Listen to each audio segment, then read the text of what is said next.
लोगों को गणेश चतुर्थी के बारे में बताना चाहेंगे। क्योंकि आजकल आप देख रहे हैं चारों तरफ गणेश की मूर्तियां बनने लगी हैं। यहाँ तक कि आप देखेंगे निराला नगर में तो इतना बड़ा सेटअप तैयार है कि वो लोग बताते हैं कि हम साल भर ये मूर्तियां बनाते रहते हैं। क्यों? क्योंकि इतनी ज़्यादा डिमांड होती है। चाहे छोटा घर हो, चाहे बड़ा घर हो, बड़े वाले हैं तो वो खूब बड़ा बना ले, छोटे हैं तो छोटा वाला बना ले।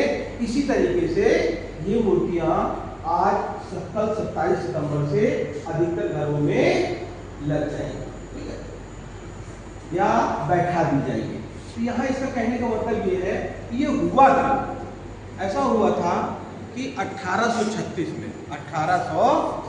में जब हमारा देश आज़ाद नहीं हुआ, जब हमारा देश ये आज़ाद नहीं हुआ था, अपने लोग क्या होता सब बिखरे हुए थे। कोई इधर की बातें कर रहा है, कोई उधर की बातें कर रहा है।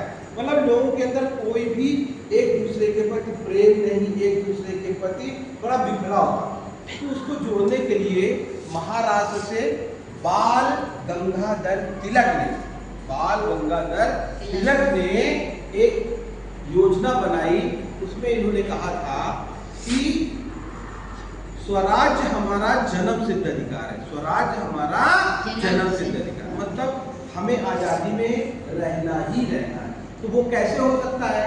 अगर जब सब लोग मिक्स होके रहे। क्या हो? सब लोग मिक्स होते रहे। इसीलिए उन्होंने उस समय अपने आसपास के लोगों को गणेश जी की मूर्तियां दी।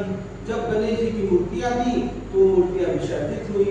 जब विसर्जित हुई तो निश्चित है कि एक किसी भी घाट पे जब जाएंगे तो बहुत लोग जाएंगे। जब बहुत लोग जाएंगे तो एक दूसरे के बीच में इंटरेक्शन पैदा होगा। इंटरेक्शन का मतलब होता है नहीं आप कहाँ क्या है, आप क्या है, तो लोगों में एक विशेष प्रकार का प्रेम पैदा होता है। तो इसीलिए इस देश को एक करने के लिए इस त्योहार को मनाया जाए। वैसे पुराणों में थोड़ा कुछ अलग से लिखा हुआ है, लेकिन यहाँ पे पौराणिक के रूप में थोड़ा बता देते हैं।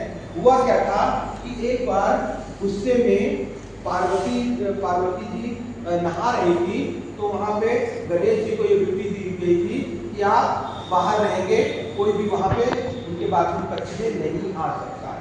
तो चूंकि शंकर जी उनके पति थे, उन्होंने अपने लड़के से कहा कि मुझे अंदर जाने दो, तो उन्होंने उनको जाने नहीं दिया।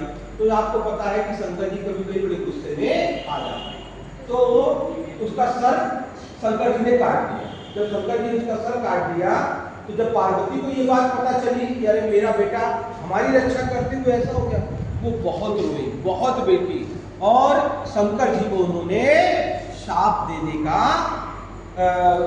गुस्साने लगी। तब वहाँ पे शंकर जी ने कहा कि ये बच्चा तभी बच सकता है अगर उसके सर का धड़ अलग किया गया था।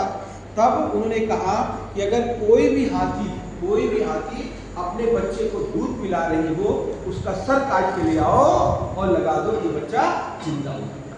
उसको फिर लगाया गया, ये जिंदा हो गया। ये तो पौराणिक है। मेन तो खाली यही है कि राष्ट्र को एक धारा में पिरोने के लिए ये गणेश चतुर्थी का आयोजन। धन्यवाद।